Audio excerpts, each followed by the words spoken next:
선거 그런데 말이죠. 네. 이렇게 안 됐으면 좋겠어요. 김건희 씨 녹음 파일 때문에 다시 소환된 건 결국 이재명 파일입니다. 보고 나서 그때 바로 저의 결론은 뭐였냐면 무속인들의 활약이 사실 대단했습니다. 누가 이용한 거니? 안녕하십니까? 안녕하십니까? 반갑습니다. 예, 동네 정치 레시피 두 번째 시간. 예, V. 예, 사실은 제가 이 첫 번째 방송할 때만 해도 두 번째 방송이 있을까 상당히 좀 걱정했거든요. 예. 왜냐하면 일반적으로 뭐 유튜브 방송 이런 거 하면 몇백 회 못 넘는다는 소리를 많이 들어가지고 맞아요. 둘도 그랬잖아요. 예, 한 예. 2, 300회 하면 접자 이랬잖아요. 접어야지. 당연히 접어야지. 예. 그런데 인스타가 얼마나 나왔다고요? 5천. 아, 5천 넘었다고 합니다. 예, 예. 유튜브도 거의 1000에 가까이 가지고 그러니까. 상당히 좀 예. 의외입니다. 그 우리 뭐 주변인들 다 동원한 거 아닙니까? 나는 어떻게 된 판인지 예. 그 내 휴대폰 번호를 누가 가르쳐 줬는지 예. 카톡으로 이렇게 예, 예. 그 생년월일 뭐 태어난 시까지 보내가지고 이민년 사주 좀 보내달라고. 아. 나 진짜 황당했습니다. 저기 성남동 내거리 가서 자리 펴요. 어쨌든 그럼 전체적으로 반응은 괜찮았다는 얘기죠. 그렇습니다. 예. 네. 오늘도 첨가제 확 예. 빼고 뭐 드라이하게 있는 드라이하게. 것들 이야기해 보도록 합시다. 알겠습니다. 그럼 오늘 메뉴 레시피는 뭡니까? 네, 지난주에 굉장히 뜨거운 주말을 보냈거든요. 예. 뭐 아시잖아요. 그 뭐 예. 친정집에서 한 거. 아, 친정집에서 한 거. 그 예. 굉장히 화제가 됐던 그 녹취. 예, 예. 그 녹취 파일 이것 때문에 이제 김건희 녹취 파일. 예. 그 바로 또 잇따라서 이재명 녹취 파일 터져 나왔고 녹취 파일 플러스 무당, 예, 무속인. 역술 예. 이런 이야기가 나와가지고 예, 예. 이걸로 오늘 한번 버무려 봤으면 좋겠어요. 아, 그것도 버무리면 맛이 괜찮을 것 같은데. 네네. 녹취 파일 이제 그 방송 나가기 전에 네. 그 뭐 본방 사수해라 뭐 엄청 나왔잖아요. 그렇죠. 그래서 저도 본방을 사수했죠. 네. 뭐가 폭탄이 터지나. 보고 나서 그때 바로 저의 결론은 뭐였냐면 수류탄이다. 수류탄. 핵폭탄이 아니다. 그리고 옛 우리 선조들의 그 해안에 제가 놀랐습니다. 소문난 잔치에 먹을 게 없다더라. 근데 또, 예. 또 한편으로는 예. 이게 1탄이거든요. 그렇죠. 1탄. 이 1탄을 통해 가지고 비롯되는 파생되는 폭탄들. 예, 예. 이건 굉장히 좀 데미지가 있을 거다. 거기다가 예. 또 어제 그 굿바이 이재명을 펴낸 그 장영하 변호사라는 분 있지 않습니까? 예, 예. 그분이 이제 녹취 단자를 전 언론에 뿌렸거든요. 뿌렸어요. 제 폰에도 와 있습니다. 이게 파일만 34개입니다. 한글 파일로 변환한 게 거의 70페이지거든요. 제가 쭉 파악해 보니까 김건희 7시간 파일처럼 예, 예. 뭐 수류탄급 정도밖에 안 된다. 욕 좀 들어있을 테고. 제가 사실 이제 오늘 고민을 많이 했거든요. 기자들하고 의논도 많이 했는데 이거 우리 방송에서 이거 새로운 부분들 몇 개 있거든. 새로 공개 안 된 것들 예, 예. 참 틀어버릴까 이런 이야기도 나눴는데 고민하고 있습니다. 어쩌면 틀 수도 있습니다.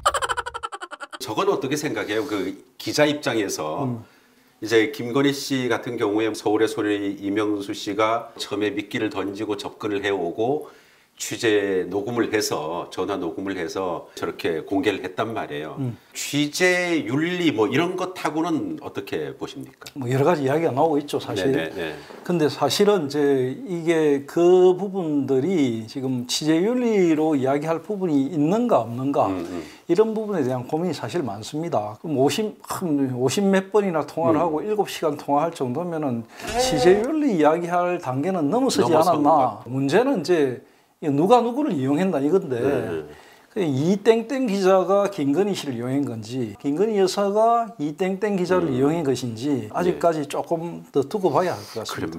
맞아요. 네. 누가 누구를 이용한 거니? 팬카페가 갑자기 회원들이 늘어났다. 김건희 띄우기 위해 성공했다. 이런 이야기들이 나오고 있는 겁니다. 예. 근데 이게 좀 우습게 된 게 예. 김건희 씨 녹음 파일 때문에 다시 소환된 건 결국 이재명 파일입니다. 이재명 녹음 파일은 그동안에 조금 묻혔거든요. 묻혔고 새로운 게 없다 했는데 MBC 스트레이트 방송 이후에 이재명 녹음 파일이 다시 부각되는 그런 또 이상한 현상이 일어나고 있습니다. 선거 그런데 말이죠. 네. 좀 이렇게 안 됐으면 좋겠어요. 또 양쪽이 야 서로 무속인이 거기 뭐 선거 캠프에 있다더라. 그러니까 이게 이번 선거 좀 이상해요. 그러니까 우리나라의 도사라는 도사들은 지금 다 나타나고 있거든요. 그래서 이제 김건희 씨 같은 경우에 녹음 파일에서 7시간 그 전화 통화하는 중에서 자기는 영적인 사람이다. 평소에 도사들하고 이야기를 나누는 걸 좋아한다. 이런 이야기 했거든요. 바로 그 다음에 잇따라 나오는 게 뭡니까? 김건희 이퀄 건진법사, 뭐 천공스님 이런 거 나오고 왕자 이런 거 나오거든요. 다시 부각됩니다. 그러니까 그 다음날 바로 윤석열 후보 측에서 그쪽에 관계되는 그 본부입니까? 싸그리 다 없애요. 그러니까 또 이제 하태경 의원은 또 반짝 들고 일어나가지고 문재인 대통령 후보 시절 굿했다. 이재명 캠프에도 무속인이 한둘이 아니다. 뭐 그런 이야기 막 들고 나오거든요. 그래서 지금 싸움이 좀 이상해진 것 같습니다. 근데 저는 그 이제 양쪽의 다툼을 도사 다툼을 보면서 저런 이제 무속인이 그럼 캠프에 있으면 안 되는 거야? 안 되는 거니? 역대 이제 대통령 선거라든지 역대 뭐 모든 선거에서 이 무속인들의 활약이 사실 대단했습니다. 우리가 평소 뭐 존경하는 정치인들도 몇 있거든요. 가끔 있습니다. 그분들 뭐 김땡땡 대통령이라든지 뭐 이런 몇 분 있습니다. 이런 분들도 선영을 옮기고 산소도 여러 몇 자리도 보고 뭐 여러 가지 많이 했습니다. 했거든요. 근데 그때는 별 문제가 없었는데 지금 왜 이게 회자가 되느냐 하면은 노골적으로 이게 나와서 그렇죠. 임금왕자 이런 거는 사실 처음이었지 않습니까? 예를 들어 이제 지금 이야기되고 있는 이 법사, 건진법사라는 사람이거든요. 이 건진법사하고 윤석열 후보 쪽에 또 이 천공스님 이 두 분이 굉장히 양대산맥이거든요. 근데 사람들이 잘 몰라서 그러는데 들여다보니까 천공스님이 여기 위입니다. 이 위. 여기. 여기. 그 건진법사가 더 아래네. 얘는 이제 아래니까 현장에서 막 지금 설치죠. 설치인데 이 사람은 현장에 안 나타나는 거라. 본래 조금 백그라운드에 있는 사람들이 더 무섭잖아요. 그럼요. 이 사건이 나자 천공이 건진법사를 불렀답니다. 야, 건진, 너 또 건지고 싶어서 거기 갔냐? 이래 말을 했다거든요. 건진이 뭐라고 했게요 그때? 아직 못 건졌습니다. 그럴 수도 있지. 그래, 바로 그겁니다. 아직 못 건져서 좀 더 있어야 되겠다. 이래서 이제 바로 이 천공스님이 지령을 내렸다는 거예요. 없애버려라, 싹 없애버려라. 천공스님이 어떤 사람이냐면 천공스님이 울산에서 17년을 수도를 했어요. 홍유폭포 아시죠? 홍유폭포. 신불산 자락에 홍유폭포 옆에 암자에서 17년을 묵은 수행을 했다. 이건 자기 주장입니다. 20대, 30대 초반까지 굉장히 실패를 많이 했답니다. 죽으러 찾아간 데가 울산 신불산이었대요. 거기서 굉장히 용한 무당을 한 명 만났는데 이 사람의 어떤 정신적 그 어머니죠. 그래가지고 그 길로 이제 홍유폭포 옆에 암자를 짓고 17년을 수도를 하고 깨달았다. 이 사람 유튜브가 있거든요. 유튜브가 뭐 굉장히 조회수가 엄청난 걸로 유명합니다. 이재명 후보 쪽도 있잖아요. 백땡땡 실제로 그 어떤 배우의 아버지이기도 하고 하니까 굉장히 유명한 분 있습니다. 대한 뭐 역술인 협회 회장인가 뭐 그럴 겁니다. 그리고 또 이제 이재명 후보가 그 경기문화재단 이사장으로 임명했던 굉장한 분이 또 하나 있습니다. 강헌이라는 분입니다. 강헌. 명리학의 대가입니다. 이 명리학의 대가인 강헌 명리에게 이재명 후보가 자기의 올해 사주를 물은 적이 있거든요. 황교익 TV에 실제 나와서 이야기를 했지 않습니까? 선생님, 제가 올해 어떻게 되겠습니까? 대통령 되겠습니까? 어떻겠습니까? 좀 봐주시죠. 우리 후보님께서 갑자기 저한테 선생님이라고 하니까 제가 좀 당황스러운데요. 평소 하던 대로 그냥 부르시죠. 저를 선생님 하기 조금 그렇습니다. 그게 그냥 하이소. 지금 우리 후보님 사주가 굉장합니다. 엄청난 사주입니다, 지금. 그렇습니까? 그러니까 올해 봄, 이민년 봄에는 뭐 지금 나무에 덩쿨을 휘감고 올라가는 그런 운기탱천한 어떤 사주를 가졌거든요. 지금 굉장한 사주라고 나옵니다.